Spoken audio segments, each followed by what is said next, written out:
G'day folks. So we have had films called bananas, fried green tomatoes, milk, meatballs, salt, peaches, and chocolat. But brace yourself, because today we're going to be talking about processed meat wieners, apparently. Ho ho ho ho! Delightfully devilish, Seymour.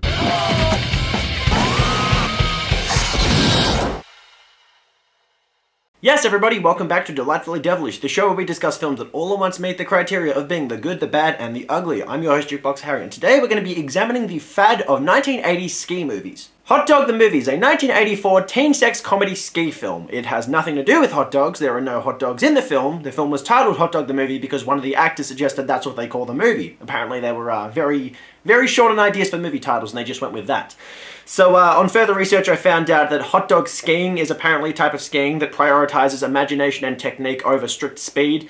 Yeah, that's a bit of a reach. Hot Dog the Movie came to my attention after I saw the episode of It's Always Sunny in Philadelphia titled The Gang Hits the Slopes, which lampooned 1980s ski films, in particular Ski School. I watched that, and I watched a couple of other ski films in preparation for this movie, but none of them stood out for me like Hot Dog the Movie.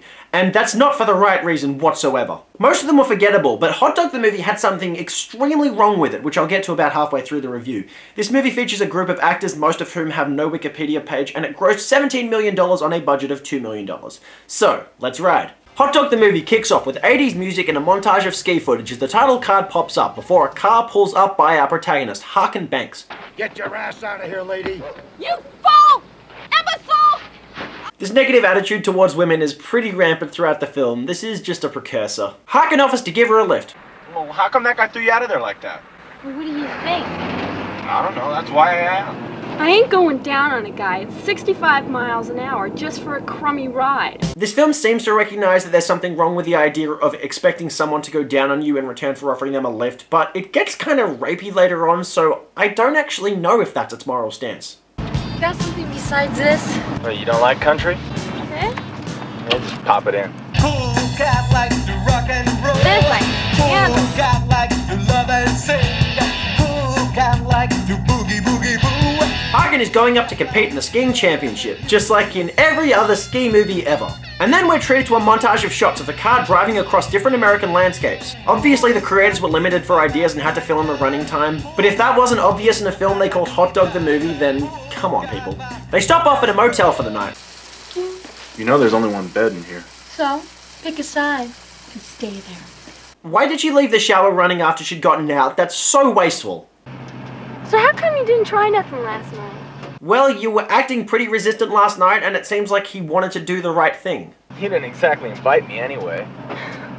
Are you for real? Yes. You had your chance, fella. Ain't half bad, you know. Okay, so what I'm gathering from Hot Dog the Movie is that when a woman says no, she really means convince me. Yeah, that's a great attitude to have towards women, right? More driving footage before they arrive at the Fantasy Inn, and that's the first 10 minutes of the film done. No plot building, nothing happening, nothing funny. It just, you could shave that 10 minutes off and you'd probably make a better film, actually. The woman running the inn doesn't hear the guests arrive because she's too busy receiving head in the hot tub. I get that she has her needs, but come on, you're running a business here. She answers the call completely naked, which naturally stuns Harkin. And of course, audiences for a ski movie would be expecting some nudity. At least in this scene, it's wholesome, if rather unexpected and incredibly forced. Hey, Harkin, check this out. How does it work? It's a bathtub, you fill it with hot water, and you get in. Whoa, get a load of him. Oh my god. You know him? Of course he knows him, he's obviously the bad guy, that could not be less subtle. Won the gold medal in Lake Placid 1980, and he's the world freestyle champ last 2 years running. Of course he is.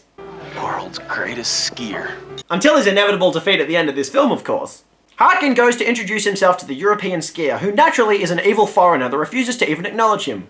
Hey, Adolf! Somebody's talking to you. Wow, so this girl was calling random people Hitler before it was cool. Greetings. Dan O'Callahan. I've seen you in all the ski magazines. Dan here used to be one of the best. And I saw you in An American Werewolf in London, an actual good film. That guy wants to get into my pants. What? Why do you just assume that about every single guy? Like, that is a very patriarchal view on men. I mean, obviously every male character in this film is gonna be a sex fiend, because that's the norm of ski comedies, but still, that's so presumptuous. Then we go to a bar where a guy starts pressuring all the girls to join in with a wet t-shirt contest as the guys cheer on. I got $50 on you. Still a winner.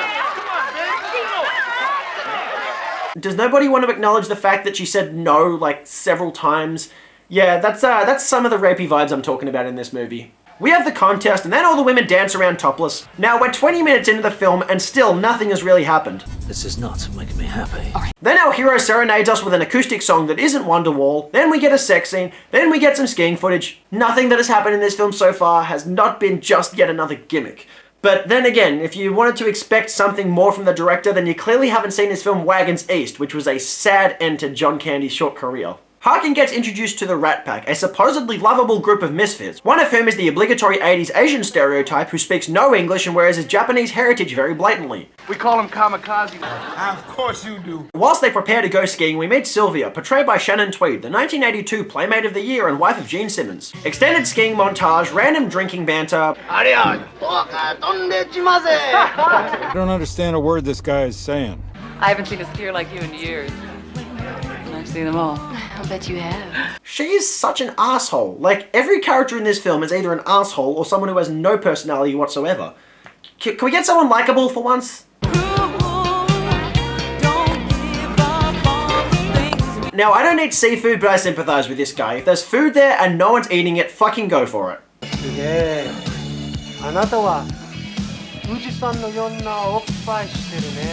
Wow, they really had to hammer home that this guy was Japanese. They had to just scream it at you with everything he says or does or wears. The funny thing is that actor James Sato actually did not speak any Japanese, and he managed to fool everyone in the production for 3 weeks straight. They even have him do karate moves as he dances. Then there's another sex scene which intercuts with an extended dance party, then more nude hot tubbing, all the essential plot elements, you know? May I recommend the leg spreader? It starts with a little vodka and a touch of scotch. Scotchka? Was that what inspired the infamous drink from Tommy Wiseau's The Room? Try that out.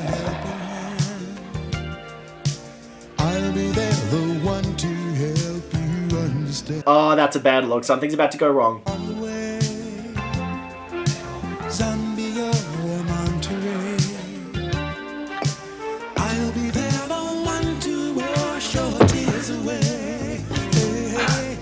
It's working. Now that's a girl I can take advantage of. And that moment right there, that is the #1 thing wrong with this movie. And it's the moment that inspired me to do an episode on this film. I mean, just listen to that line. Now that's a girl I can take advantage of.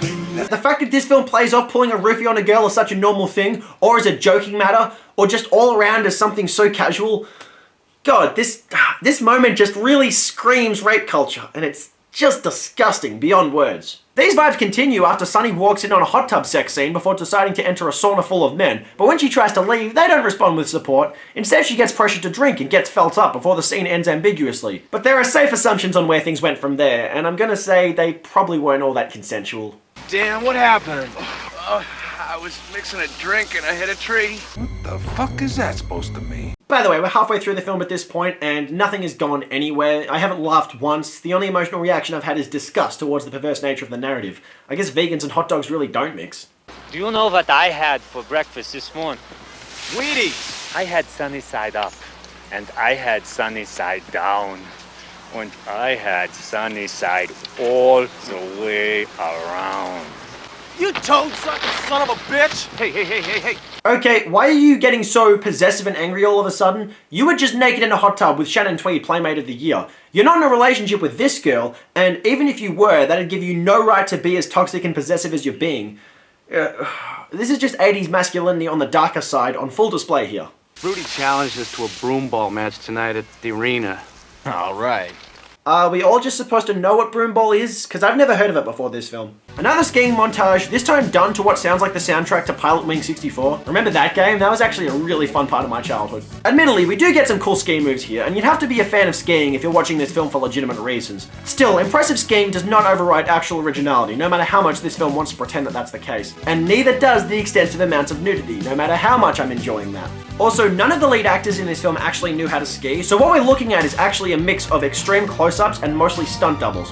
And what were you doing in the hot tub with Sylvia? You know, making babies. Yes, illicit sex. Doing it! Sordid public sexual congress. Surprise me too, H. She gave me this stuff. Oh, that's bullshit! And there's another outdated sexist stereotype. This guy thinks alcohol excuses his actions. And typically, alcohol is used to condemn a woman's actions. She was too drunk. She was being an idiot. What did she expect? You know, that kind of crap. You know, he wasn't actually doing anything wrong by sleeping with the Playmate of the Year, but still. As the Misfits begin to challenge the Europeans to broomball, they all get high beforehand. Remember the 1980s when films like this and The Breakfast Club promoted the idea that smoking marijuana would make you very physically capable? Yeah, that's not accurate at all. The broomball montage turns into just an excuse for the characters to all bash each other. God, man, look, talking about like a dang old cat fight, man. I'm going, wow, man, I'm getting out of here, man. After the game is over, and an actual winner is literally never declared, our heroes break into the Austrians' equipment shed and tamper with their equipment so that they end up crushing the next day. And that's it. That's the entire gag right there. And I'm not laughing. We're over an hour into this film, and I haven't come close to laughing even once. Then another skiing montage. I know it's arbitrary to complain about an over-reliance on skiing footage in a sports-themed movie, but in a good sports movie, there is often more hype surrounding the sports itself. There's a reason to actually care about it, and Hot Dog the movie doesn't actually offer that. But it's also a comedy that's apparently bereft of any jokes, so there's also that. The cycle of ski footage and dull conversation repeats itself again and again until the film is over, with something different occasionally happening, like two people engaging in impromptu sexual activity on the ski lift. The competition finally happens, and though Harkin is the obvious victor, the biased judges give the trophy to Adolf. After everyone pelts them with snowballs, they challenge the Europeans to a Chinese downhill to prove who the best is. What the fuck is a Chinese downhill? First of all, good question. Second of all, that's the closest the film comes to telling any kind of funny joke, having the Japanese character actually know some degree of English and speaking it in a moment where he has to swear. I'm still not laughing. Apparently, the Chinese downhill is an army of people racing down a hill where the first one across the finish line wins. Get set! That's a flare gun. That's not the sound it makes. We get treated to one final skiing montage, which is actually a little more exciting than the others because we get some extensive tracking shots to follow the characters as they move. To this film's credit, the cinematography during the skiing scenes is pretty solid. Everyone begins to crash one by one until predictably Harkin emerges victorious. And that's where the film ends. We don't get any closure on Harkin's relationship with Sunny, she just disappears from the film completely like the other son from Happy Days. I mean, I really didn't care about her, but still, when you put a character in a film, give them some kind of closure. Anyway, is Hot Dog the movie a good? No. Hot Dog the movie lives down to the expectations of the ski movie genre by using the same old recycled narrative from every other ski movie ever, as well as utilizing the same old over-reliance on ski footage and nudity. It is a low-stakes film, and there's always an audience for a low-stakes film, but still, it's a comedy, and I didn't laugh once. At no point in the film was I anywhere close to laughing. They got the sex part of the sex comedy genre right with the copious amounts of nudity, which will naturally please the prepubescent viewers who are too young to understand the toxic nature of its undertones, but again, this is merely meant to be a distraction from the lack of narrative ambition. I've seen a number of sex comedies. Some are great like American Pie, some are just awful like Porky's, some have almost no nudity and even less jokes like Screwballs, and some over-rely on nudity to compensate for a lack of actual jokes like Private School. And Hot Dog the movie is exactly like that one, although Private School is still a superior film. Not only did I fail to laugh in this film, but I was more often distracted by how it reflected many negative attitudes from the 1980s. One is the racially stereotypical portrayal of its token Asian character, something that we also saw in films like 16 Candles and The Goonies. And another is the misogynistic attitude of the characters, which is played off as normalized. But above all is that scene where a character who is meant to be one of the good guys pulls a Bill Cosby on a girl, which is meant to be played off for comic effect. The fact that this scene made it into a mainstream comedy and was played off as casual, as normalized, as a joke. You know, rape culture, that's exactly what it is. It's loud, it's rampant, it's disgusting. And I know this wasn't exactly uncommon with a lot of comedy movies in the 1980s. I mean, we saw coercive rape in Revenge of the Nerds, which still is a great film when you take away that scene. And we saw some similar kinds of issues regarding consent in movies like 16 Candles. But right here, in Hot Dog the movie, it's just disgusting. It reflects a negative attitude from the 1980s, which is often criticized today, but is still rampant. Yeah, rape culture is a real thing. See Brock Turner for further reference. Hot Dog the movie gets 1 Bill Cosby out of 10. It has copious amounts of nice ski footage and nudity, but it over-relies on them to compensate for a complete absence of original ideas or humor. Also, its approach to sexual assault and race is just wrong. And that does it for today's episode of Delightfully Devilish, you guys. If there are any movies you want to see me discuss on the show, please leave them in the comment section below. If you want to see more episodes of this show, please hit that subscribe button. Otherwise, until next time, I've been your host, Jukebox Harry. Peace. Now that's a girl I can take advantage of. Squirrel.